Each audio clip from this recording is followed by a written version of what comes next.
ప్రభునందు ప్రియమైనటువంటి మేల్కొల్పు ప్రార్థన వీక్షకులకు మరొక ఉదయకాలపు శుభములు, దీవెనలు, ఆశీర్వచనములు తెలియచేస్తున్నాం.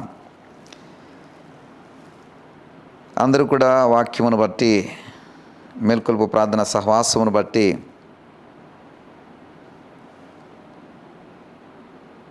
దీవించబడుతున్నారని, బలపరచబడుతున్నారని, ఆధ్యాత్మికంగా మీ జీవిత గమనాన్ని తీర్చిదిద్దుకుంటున్నారని నేను నమ్ముచున్నాను. ఈ మాటలు మీ జీవితాల్లో వెలుగులు నింపాలని, దేవుని యొక్క ఉదయ కాంతి మీ మీద ప్రకాశింపచేయాలని నా ఆశ, అభిలాష.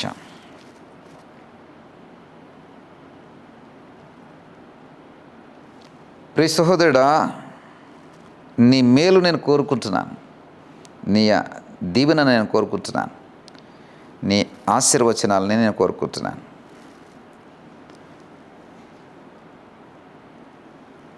ఎందుకంటే నీ యొక్క మేలు కానీ, నీ యొక్క దీవెన కానీ, నీ యొక్క ఆశీర్వచనాలను కానీ కోరుకునేవాడు ఎవడు ఉండడు.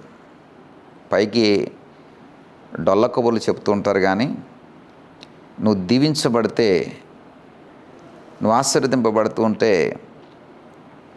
చూసి వారవలేని వారే 100కి 100% ఉంటారు. కానీ నీ ఎదుట చాలా గొప్పగానే చెప్తారు, చాలా గొప్పగానే మాట్లాడుతూ ఉంటారు. కానీ ప్రియ సహోదరుడా, సహోదరి, కానీ వారిలో ఏముంటుందంటే కపటం ఉంటుంది, వారిలో ఏముంటుందంటే స్వార్థం ఉంటుంది, వారిలో ఏముంటుందంటే కపట ప్రేమ, విషపూరితమైనటువంటి హృదయాలు కలిగి ఉంటారు.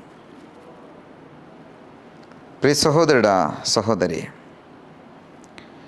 అందుకని కీర్తనకారుడు అంటాడు 4వ కీర్తనలో, మాకు మేలు చూపు వాడెవడనే పలుకువారు అనేకులు.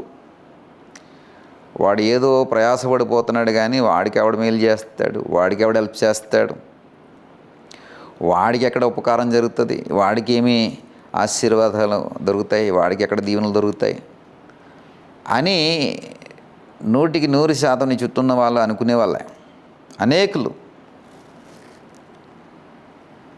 అందుకనే కీర్తనకారుడు అంటాడు, యెహోవా నీ సన్నిధి కాంతి మా మీద ప్రకాశింపచేయము. అలాగ అనుకునే వారందరి నోటికి నువ్వు సమాధానం చెప్తూ, అలాగ నీ యొక్క ఎదుగుదలని వారవలేక స్వార్థముతో అసూయపడే వారందరి యొక్క నోళ్లకు తాళం కప్ప వేస్తూ, నీ ఉదయ కాంతిని మా మీద, నీ సన్నిధి కాంతిని మా మీద ప్రకాశింపచేయు. అంటే దేవుని సన్నిధిలో ఉన్నటువంటి కాంతి ఎక్కడ ప్రకాశింపచేయాలి? మన మీద ప్రకాశింపచేయాలి. అలా ప్రకాశింపబడితే గనక ఇలాగ అనుకుంటున్న వారందరి నోళ్ళు మూయబడతాయి. ఈ సన్నిధి కాంతి నీ మీద ప్రకాశింపబడాలని దేవుని యొక్క సేవకుడిగా ఉదయమునని ఈ సన్నిధి కాంతిని మీ ముందుకు తీసుకొస్తున్నాం. ఈ సన్నిధి కాంతి నీ మీద ప్రకాశించినప్పుడు నీవు దీవించబడతావు, ఆశీర్వదింపబడతావు, మేలులతో తృప్తి చెందుతావు. పిచ్చుకలు, పక్షులు, సకల జీవరాశులు ఆయన ఎప్పుడు గుప్పులు విప్పుతాడని ఎదురు చూస్తూ కనిపెడుతూ ఉంటాయట.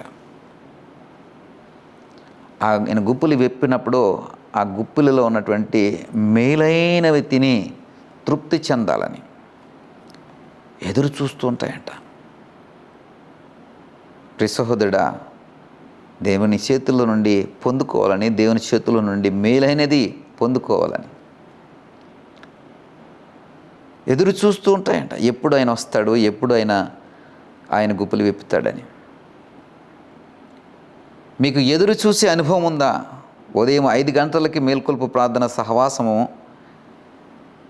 హోలీవే మినిస్ట్రీస్ ద్వారా యూట్యూబ్ ఛానల్లో రిలీజ్ అవుతాం. సన్నిధి కాంతిని మీ మీద ప్రకాశింపచేయాలని ఉదయముననే ఈ ప్రయాసతో ఈ యొక్క పరిచర్య చేస్తున్నాం. అరే, ఉదయం 5 గంటల కొరకు ఎప్పుడైనా ఎదురు చూసిన అనుభవం నీకుందా? ప్రియ సహోదరుడా, సహోదరి, ఆ ఎదురు చూసే అనుభవం మనలో ఉన్నప్పుడు, అరే 5 గంటలకి దేవునికి వాక్యం నాకు అందించబడుతుంది, 5 గంటలకి యెహోవా సన్నిధి కాంతి, దేవుని యొక్క సన్నిధి కాంతి నా మీద ప్రకాశించటానికి ఒక చక్కటి వాక్యము ద్వారా మరి పరిచర్య జరుగుతుంది కదా. ఆ ప్రకాశమానమైన దేవుని యొక్క సన్నిధిని, దేవుని యొక్క సన్నిధి కాంతిని అనుభవించటానికి, పొందుకోవడానికి, స్వతంత్రించుకోవడానికి నేను ఎందుకు ఎదురు చూడకూడదు? ఎందుకు కనిపెట్టి ఉండకూడదు?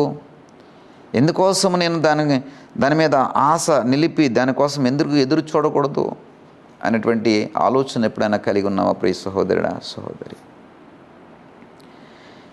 నీకు మేలు కలుగుతుందని అనుకునే మేలు ఎలా దొరుకుతుంది? వీడికి మేలు ఎక్కడి నుంచి దొరుకుతుంది? వీడు అనుకుంటూ ఉన్నాడు అలా గొప్పవాళ్ళు అయిపోతానని, అలాగ అనుకుంటున్నాడు వీడు ఆశీర్వదింపబడతానని, ఈమె అలాగ అనుకుంటుంది.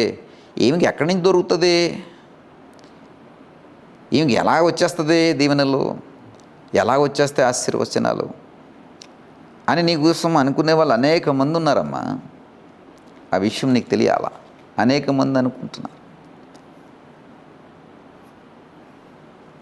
నీకు తెలియవలసిన విషయం ఏమిటంటే, యెహోవా యొక్క సన్నిధి కాంతి నా మీద ప్రకాశించినప్పుడు మేలైనది నేను పొందుకుంటానని నీకు తెలియాలి. పిచ్చుకలకు తెలిసినటువంటి జ్ఞానము నీకు తెలియకపోతే, ఆకాశ పక్షులకు తెలిసినటువంటి జ్ఞానము నీకు తెలియకపోతే, బొరియలలో ఉన్నటువంటి నక్కలకు తెలిసినటువంటి జ్ఞానము నీకు తెలియకపోతే, గుహలలో జీవించేటటువంటి ఆ యొక్క మరి క్రూర మృగాలకు తెలిసిన జ్ఞానం నీకు తెలియకపోతే, ఆ కొలుగులలో ఉన్నటువంటి ఎలుకలకు తెలిసిన జ్ఞానము నీకు తెలియకపోతే, ఏమాత్రము కూడా పరిమాణములో పరిగణించటానికి వీలు లేనటువంటి చీమలకు ఉన్నటువంటి జ్ఞానము నీకు తెలియకపోతే, ఎవరు మాత్రం ఏమి చేయగలరు? అలాంటి వారు అనేకులు నీ కోసం అనుకోవడంలో తప్పులేదు.